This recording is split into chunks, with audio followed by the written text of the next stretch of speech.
Okay, good evening, everyone, and welcome to the first information webinar for the MSc Environmental Studies and Conservation Practice, which is jointly offered by A3 and TDU.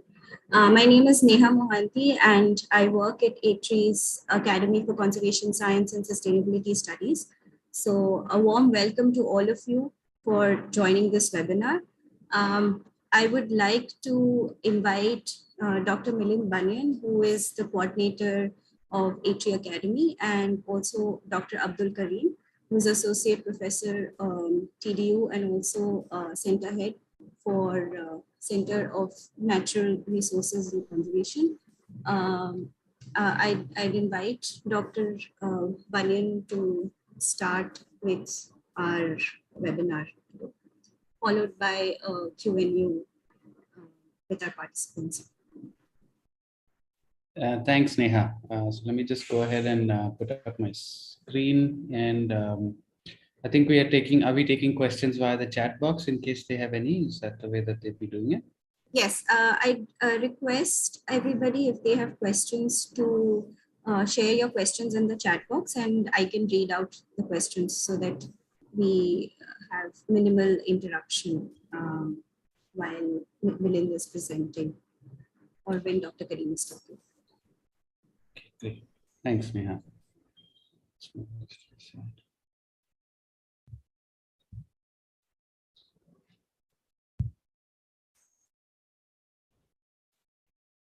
Okay, can you see my screen, Neha? No, we couldn't see your screen. Okay, hang on. Thought you could. It came early, then afterwards it went. Let's try again. How about now? Now, yes. Perfect. Okay, thanks, Kareem. Okay, and welcome everybody. Thank you for making the time to join this information webinar, and we hope that the session will be informative for you and be able to answer any questions that you have, any doubts. We'll be happy to take them. I have a short presentation, and then after that we can take some questions. Yeah. So let me start like right at the top. Why why a master's in environmental studies, conservation practice? I want to start with a short story on my recent experience on the practice of conservation. And this is a story from Kodaikanal. For those of you who are familiar with South India and even with this landscape, for those of you who are familiar with the Shola grassland landscape in this part of the country, you'll notice that I have a picture over here of a grassland in the foreground, and the more sharp-eyed among you will see that the background that we have is a timber plantation, which is not natively found over there. This is an invasive timber plantation, a black wattle timber plantation.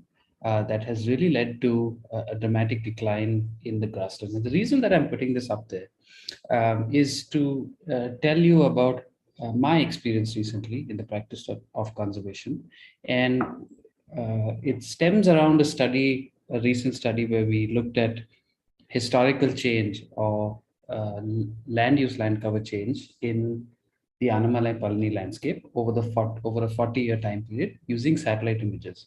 And what you can see now in the bottom left-hand side of your screen is a map, a graphical representation of that change. And you can see way back in 73, the light green is the grassland, and the dark green that you see is the native forest.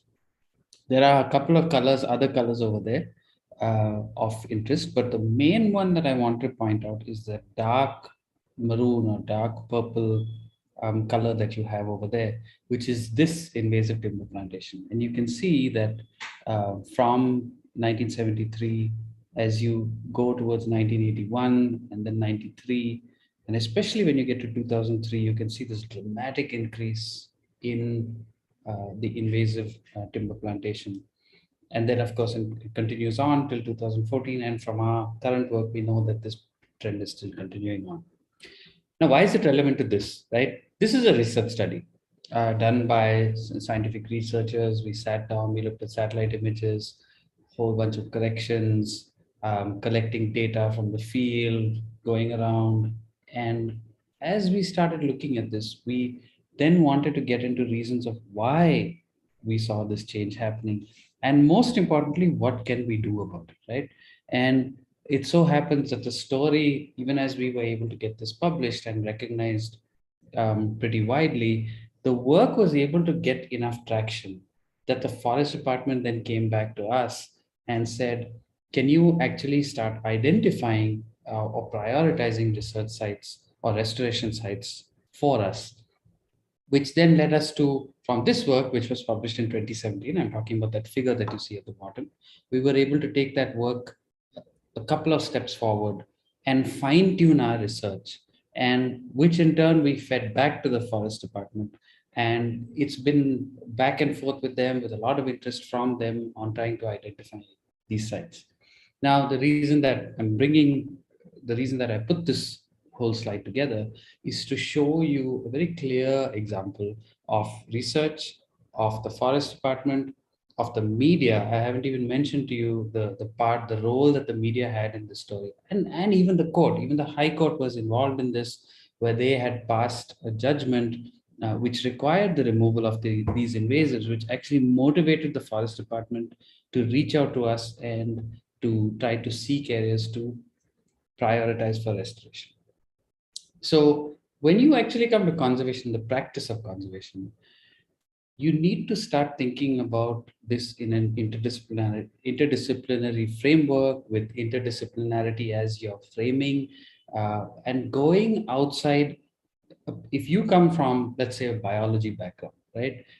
Conservation is going to require to engage in policy. It's going to require you to engage with communities. It's going to require you to engage with government, right? And the practice of conservation requires interdisciplinarity, which is why we are so excited about this program that we are offering, that we are co-offering with TDU over here.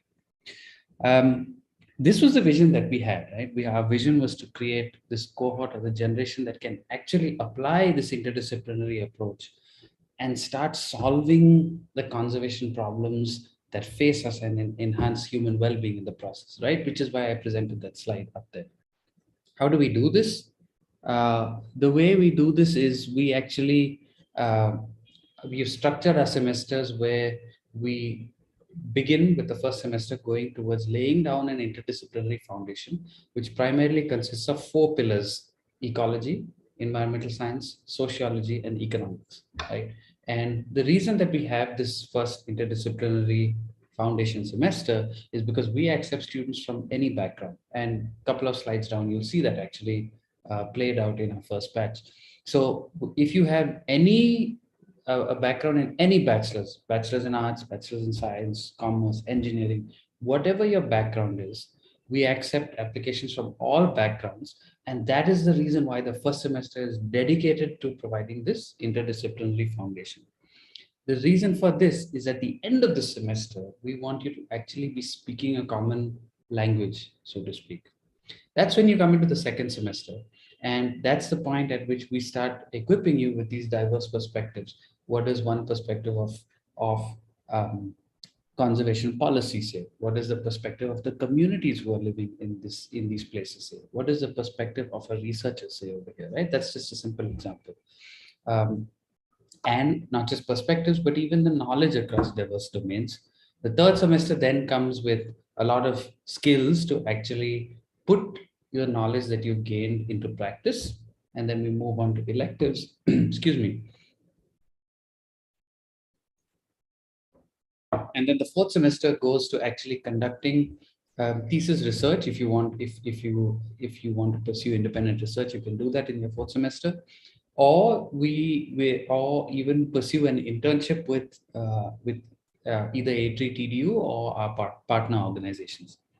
So that's a brief layout of the way that the course progresses. And I have a small cheat sheet over there at the bottom for the kind of courses that you have, which you'll need on this sheet. So you can see that's our actual layout of the semester that we have. Semester 1 on your left hand side and semester 2 on your right hand side, right? You can see the first foundation courses that we have, and then in the second semester we move on to the mix of the perspectives, the domain knowledge, and then the start of the domain skills courses. By semester 3 we're really focusing on a lot of the domain skills part of it, and even the electives. And then, as I was mentioning earlier, semester 4 is dedicated to this master's thesis, which constitutes a little more than 1/4 of your entire credit load comes from this semester itself, from your research thesis or from your internship. Just a quick overview of the application fees for those of you who are interested in it. Is the tuition fee we have, and just the breakdown over there. I don't think we have anybody from outside India, but if we have any participants from outside India on this chat box, the other numbers may be of interest for you. Pictures at the bottom for those of you who are not familiar with either of the institutions. That's TDU on the one of the buildings, one of the buildings of TDU on the bottom left hand side, A3 in the center, and one of the pictures from a field hydrology course taken some time back. Excuse me.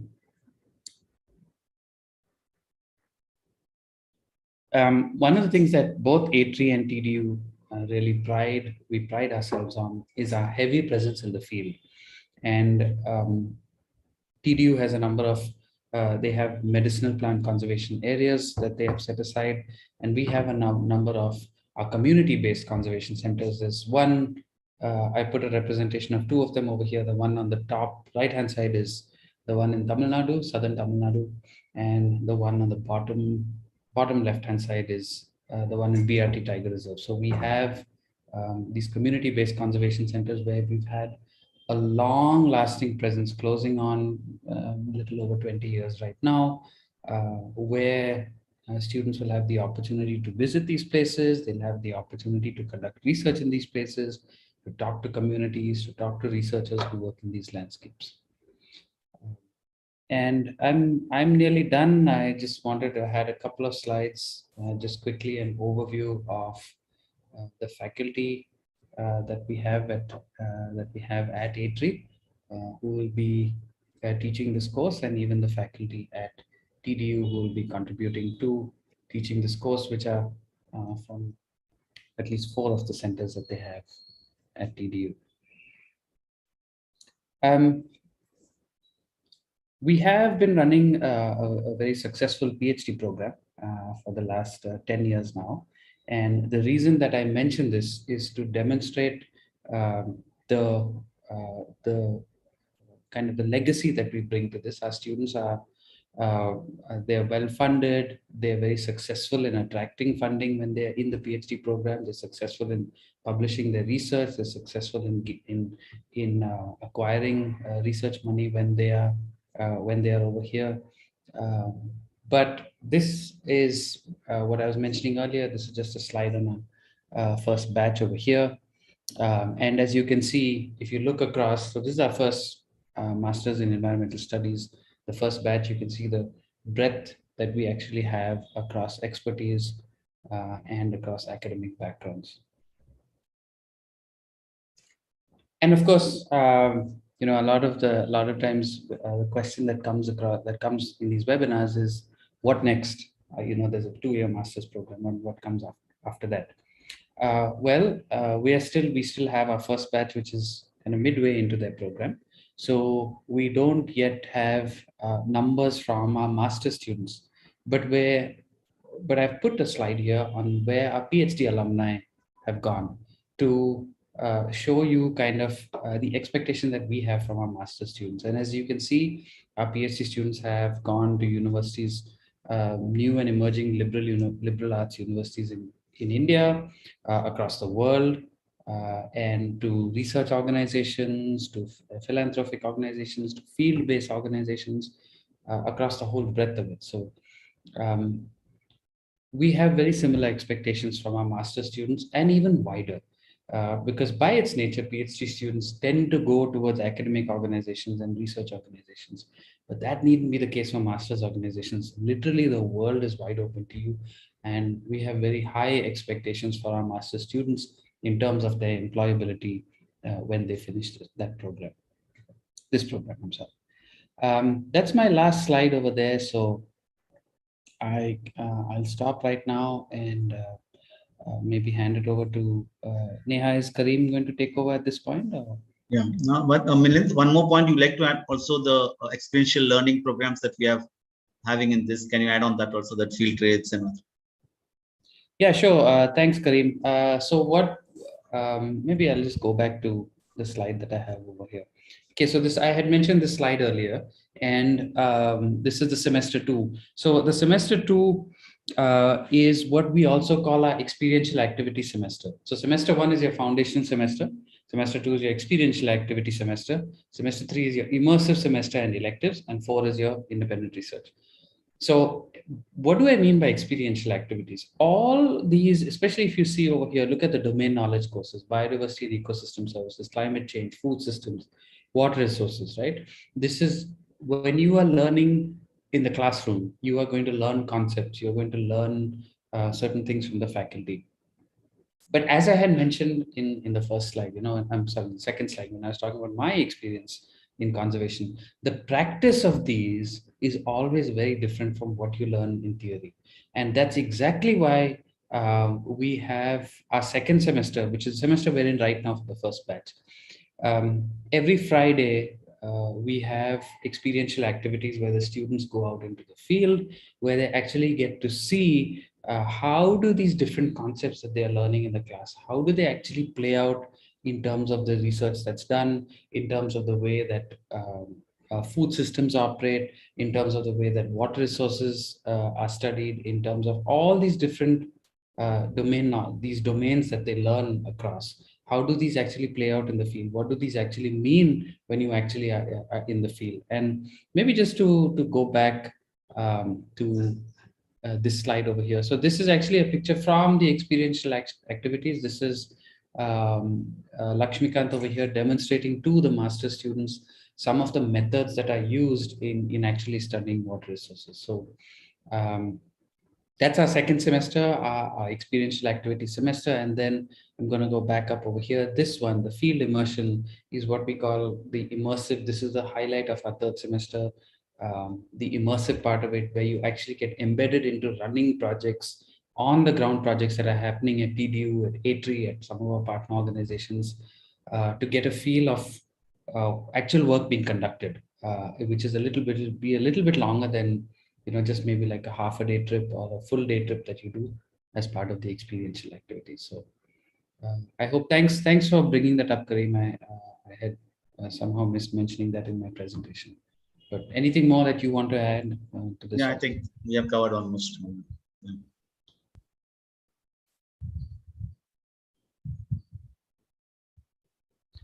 So Neha, maybe if you want to just thanks, Malin. I just have a couple of points to add since we were on the subject of experiential learning. So through the program, what we're also attempting to do is create a learning ecosystem and engage with different kinds of learning processes. So the slide on the different kind of courses that are being offered.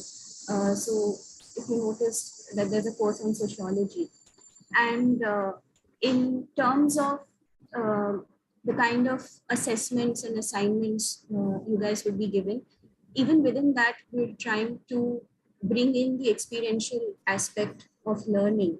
So for the sociology course, in view of a final exam, of a formal final exam, students are actually given a documentary project that they have to work on. So for this batch, we had 4 documentaries, very interesting ones that students made, interdisciplinary ones at that, which were screened and students were then graded on that. So I just wanted to bring in that we're also trying to bring in the experiential aspect, not just outside the classroom, but within the classroom as well.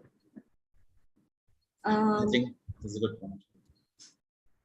Yeah, so if we can now move on to questions. Yeah. Before that, one more point I want to add, Neha. Even the evaluation, evaluation thing also will be interesting in this course. It's not like the you have your standard exams and you write your exams and then you can look on it.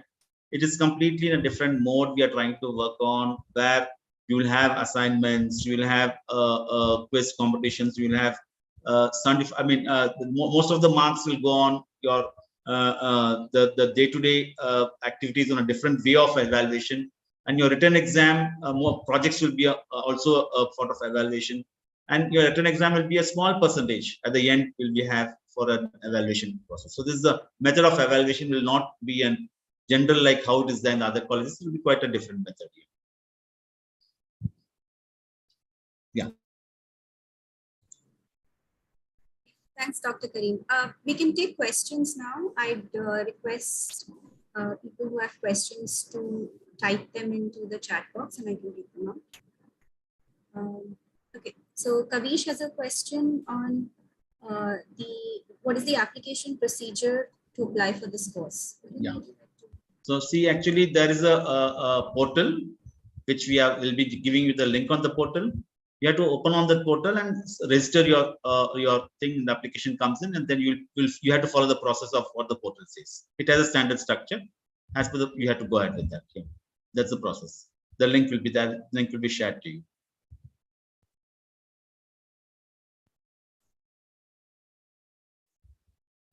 That's called as an admission portal. Yeah. Another thing that I wanted to mention for those who are and Kavish, I'll just get to your question. Second question a little bit. We also require students to submit a statement of purpose, and I would strongly encourage you to visit ITRI's website for the course and look at what we are requesting from the statement of purpose. Especially for those who may be unfamiliar with writing a statement of purpose, we really want to get a sense of where you're coming from, what your interest is in the course, and to some extent even where you see yourself headed.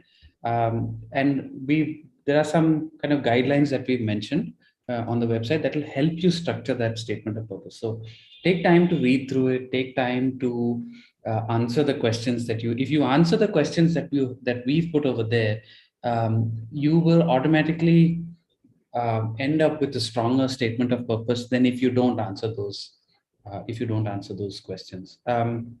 We do also have, Kavish, getting to your second question, we do also have an entrance test. So there will be an entrance test, there will be an evaluation of a statement of purpose, and then also there will be an interview. So I think the entrance test will be the first screening, and then once you get past that, we have the statement of purpose and interview evaluation.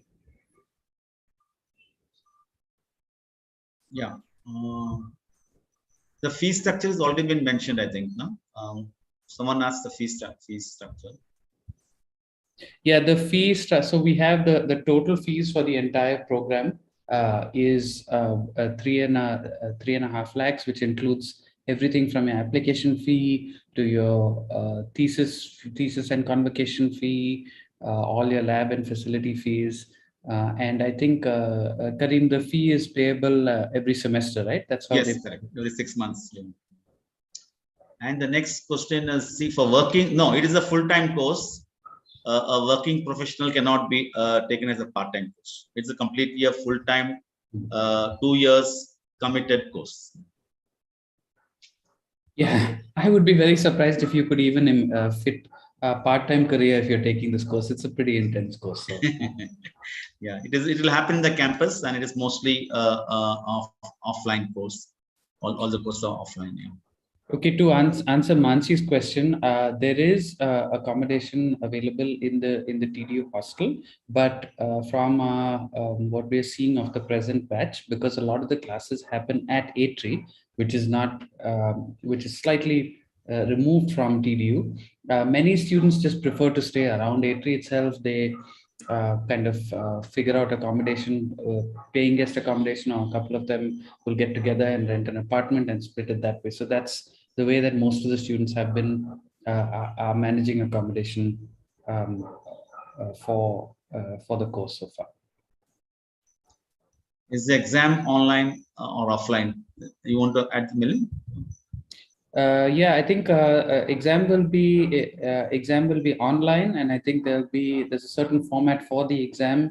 I'm not the expert on the exam itself. Maybe Neha, if you can recall right now, I think so. There is an online exam.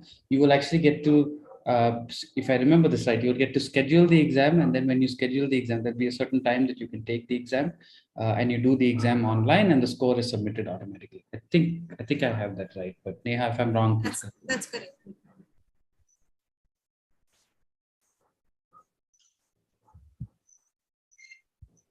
Yeah, so reading Sanjana's question over here. Sanjana has a question: is there a list of companies and organizations that come for placements? Which is what I was mentioning. The course has we just started our first batch last year, right? So the first batch has not even come around to placements. So we don't yet have a list of companies and organizations that are coming for placements. But I can tell you that we have a lot of exciting potentials coming up. We've already started conversations with a couple of some of our institutional partners, some of our institutional connections. We're talking about pursuing internships with them, and TDU also is pursuing a lot of those conversations. So at this point, there is no list, but which you can, we don't yet have a list, but we do have a couple of interesting ones coming up, including we have people in. We're talking about potentials with even with the some of the sister organizations of the Tata Group, not sister organization. I think it's Tata Elixir. We're talking about potential internships with them. So that's the first one that comes to my mind. Yeah, Sanjana, one interesting thing is that the internships that we have planned will be something, a place where it will lead for a placement in future. That's how we look on the place. Organizations like UNDP, like our partner organizations, where if the existing projects are that we are seeing, we are negotiating with them in such a way that you can be a part of it and then slowly take over. Something like that we are planning, but nothing, as Milind said, we don't have a list as such of this a placement center, and first batch has still not yet come out. Yeah. And on the process, once they know that, when the companies know that this sort of batches are coming out, and when these students go out and really explain and do what we have taught in a different form, yes, the placement people will really come in. We are at the back of it. We want all our students to get placed, either in the case of PhD programs, or in the case of jobs, or in the case of research, or in the case of management. So practice management, especially construction practice management, we are completely on that. And every day we discuss on these issues and see that how we can work on it. Yeah. I'm answering a question here from. There was a question from Amulya. Can we get any model papers? I think they should be up on the website. If they are not yet up on the website, then there's an email address that you can contact, and you should be able to access them. They're most probably already up on the website. About the scholarship, you want to say something? Yeah, sure. Actually, Mansi, that's a great question. So I'm happy to tell you, which is probably there on the website if you saw it. We do have a very limited number of scholarships that are available, but they are there. And just to mention that these are merit-based scholarships based on need. So you have to demonstrate both financial need and you have to demonstrate merit. Once you demonstrate both these criteria, and the application details are again there on the website. Once you demonstrate both these criteria, then your application will be considered, and then depending on the number of people who apply, based on the number of scholarships that are available, we will make a decision then on who is actually awarded the scholarship. I also wanted to mention that the scholarship it's a full tuition waiver. So then there is the tuition is, I think the tuition part of the fees is about 2 lakhs. So you should be able to get a full waiver on all of the tuition, but the other parts you'll still be responsible to pay for. Anandu has asked, yeah, environmental conservation, resource conservation, everything we discussed. We see the syllabus which Melinda explained.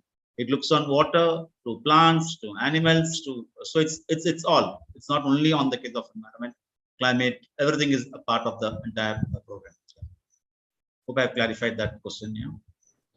Yeah, and Anandu, I'm not entirely sure what you mean by your question. Maybe you'd want to qualify that, or just help us a little bit by uh, asking a little more focus. I'm not entirely sure. If you can provide some more details, that would be helpful. But it is a conservation course, so we are going to be focusing on environmental conservation, but all aspects of conservation, which are pretty broad. So it's quite wide ranging that way. How accessible is the exam? This is Suprita's question, and the program itself for people who have been studying only arts or humanities. Well, we do have the first batch actually has some students with these backgrounds. They come from the arts and humanities background, with that as their disciplinary backgrounds. And the first semester will be challenging for everybody. And the reason that I say that is because of the nature of the foundation semester itself. Because we have everything from ecology, environmental science, sociology, and economics. If you come from a background in the arts, you may probably find the ecology and environmental science that's a bit of a learning over there, right? Because you're coming from a background in the arts and the humanities, and so maybe sociology isn't that much of a challenge. But believe me, the students who come with a background in ecology and environmental science, they sometimes tell us, and I'm talking about some of our PhD students also, that they really had to learn quite a bit in economics and in sociology. So it is a learning curve for everybody, but we have designed it so that whatever background you come through, if you are accepted into the program, we believe that you are capable for actually going through this program and being able to pick up these diverse disciplines. And also we'll help you out if you're really stuck somewhere. We'll give some special effort in such a way that you understand the concepts and try to bring you also in certain angles if you're really not able to understand. All that sort of handholding will be done during the course. And next, Rakshita is asking, I mean, one or two I'll answer. I think Milind will also answer this. You're saying whether it's also always in the field. See, it's not always in the field. See, in the second semester or the third semester, you're planning to see exactly which is the topic or which is the area you want to get specialized on or you want to work with. So if there are, programs in case where you will have also, field work, it is to be done, then it will be a field work. If it is a lab linked activity, which you want to do on water, testing, environmental activity, it will be linked with the lab. Or if you want to enter into other biological things else also, it will be on as per the specialization or your internship that you want to take. It depends on that. So that I think I clarified that part. Anything you want to add in that, Melin? Am I right? Yeah. Thanks, Karim. I think also just Rakshit, to answer your question, there are water labs that they do in the first semester, and maybe even the second. I'm not entirely sure about the second, but for the first time, I'm certain that there are water labs where you actually go and learn water sampling techniques and analyzing water samples. Food lab for the Yeah. food. Yes. Food also. Gurmit's lab is there. Yeah, there's a lab on the food systems also. That course has a lab that they'll be doing. You will also be doing labs for the remote sensing RSGIS course. You'll be doing labs on that. When you're doing statistics, you'll be doing very detailed labs on all the statistical methodology. And then when you're doing qualitative methods, those labs, I'm going to air quote it, have to be done in the field that you can't do in a lab because you're going to have to be interacting with communities. So there's a mix of field-based techniques that you learn. There's a mix of lab-based techniques that you'll be learning. There'll be a mix of eco-informatics and conservation technologies-based methods that you'll be learning also. Last point is that yes, you can enter into NET and GATE because we are not saying you MSc on conservation practice. Yeah. You see our inventory and environmental science, and then within bracket we are going to give you as a conservation practice. So you are a part of the other students as such because of this. And center one, you can reply. Melin is asking that spread of employment opportunities, like what roles will be working on it. Yeah, I think there is scope. If you look at a lot of, there's everything from, like conservation NGOs like A3 itself that do work on that would be that would be a potential employment opportunities. Government offices also is another place that you can go. We're also hoping to that us, we're also expecting our students to go maybe even to potentially some of those the aid-based organizations that work, international aid-based organizations or UN affiliated organizations. As far as corporate is concerned, a lot of them have emerging sustainability offices, and that's another place that you could consider as potential employment opportunities. So, hope that gives you a flavor of where you might be going after this. Anandu, I'm returning to your question. Yes, if you're interested in animal conservation, then please, you're welcome. You'll like this course. There's certainly elements that you'll cover on animal conservation. It may take a little bit of time to get there because, like I was saying, you start out broad and eventually you'll focus down onto an area that you're interested in. And if you are really passionate about it, then maybe that's the research thesis that you'll be interested in doing. ATRI has a substantial amount of expertise on working on animal conservation. I'm sure if you look up a number of some of the faculty at ATRI, you'll be quite excited about some of the work that they do. Abhivanak works on movement ecology, and he looks at mesocarnivores, which is basically foxes, wolves, and wildcats, and then Dr. Ganesh, another one comes to my mind immediately, works on long distance migratory birds and some of those patterns. So these are the first two that immediately come to my mind. So yes, by all means, if you want to study animal conservation, this will, it will not be, I should qualify this by saying, this is not an MSc in wildlife biology, right? So it is an MSc in conservation science because we want you, I'm sorry, conservation practice.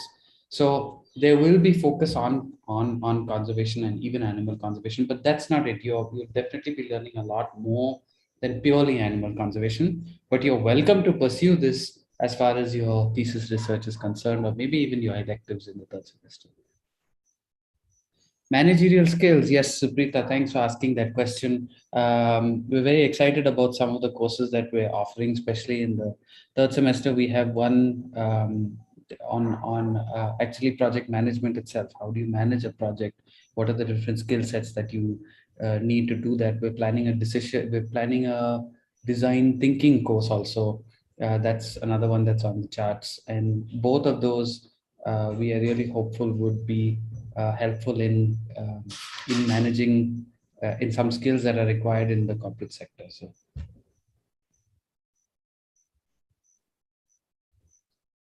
the good part of it is you'll enjoy the entire course. You'll enjoy. You can. That's a good thing. yeah, Mansi, will the research paper be published? That's all up to you. If you're willing to publish it, we strongly encourage that, because any paper, any outputs that come from that, your thesis itself will be published as a thesis, right? It's not a peer-reviewed publication. It'll be, and Karim maybe can provide more detail, but it'll be part of your submission for the masters itself, and which will be awarded by TDU. But any paper, research paper, let's say a part of your thesis, maybe 2 chapters or something that you want to take out and you want to publish as a paper, yeah, that would be great. That would, it's certainly something that to aim for, and I think is something that I would encourage you to think about when you're over here. Is actually pursuing that when you're over here. Campus placement.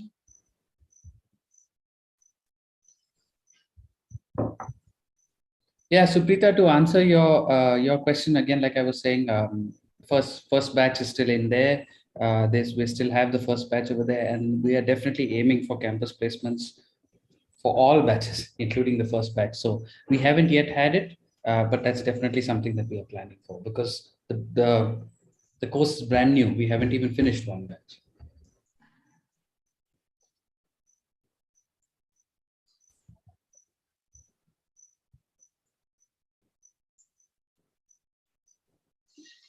Any other questions?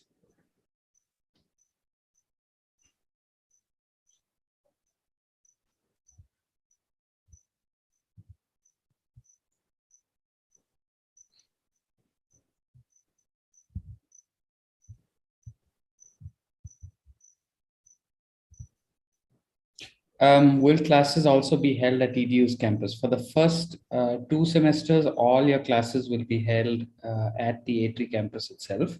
The third semester, it's most likely that we are going to conduct the classes at A3 itself. It just makes it easier for the student body to be at one place.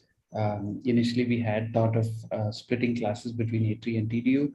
This is something that hasn't yet been finalized for the third semester.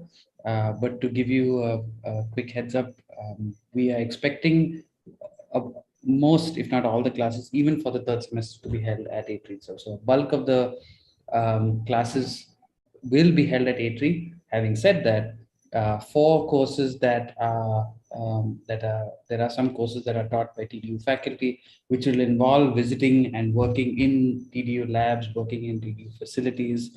The Dr. Gurmeet's food systems course requires you to actually visit his food systems lab and actually work in the facilities that he has over there. Okay, Mansi, online entrance exam. Okay, so the way that you apply for the course now, as Karim was mentioning, is via portal. And when you register on the portal, once you complete your registration, your exam, there will be a certain time set for the exam. Everybody will be doing the exam at that time, and you will be doing the exam online, which is from your machine, from your PC, Mac, whatever device you have that you'll be using. There are certain technical requirements for the exam itself. I think you need a device that has a camera and a working microphone and things like that, because it will be proctored online. But aside from those technical requirements, any PC, any Mac you should be able to use that for actually doing the exam.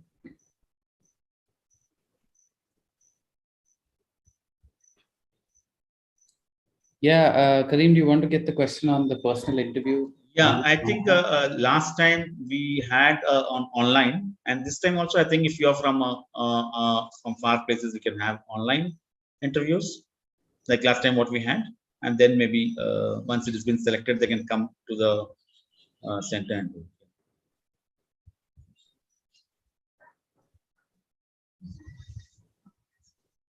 Yeah, having said that, I would say, Sanjana, that if you can make it over here, I would encourage an offline interview.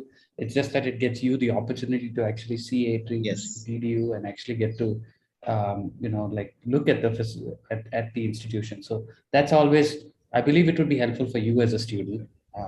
But yeah, so just wanted to add that bit over there.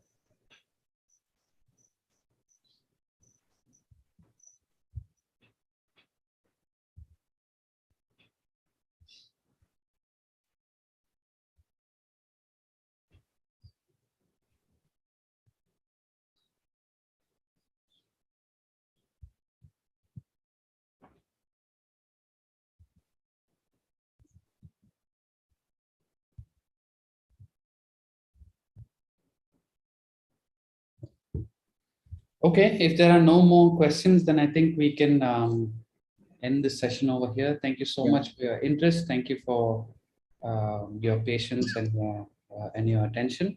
And we wish you all the best in whatever. We're looking forward to having you over here if you do decide to apply. And I'm sure you'll enjoy the program. It's quite an exciting program. We're excited to offer the program, and we hope that we're looking forward to your applications. Thank you.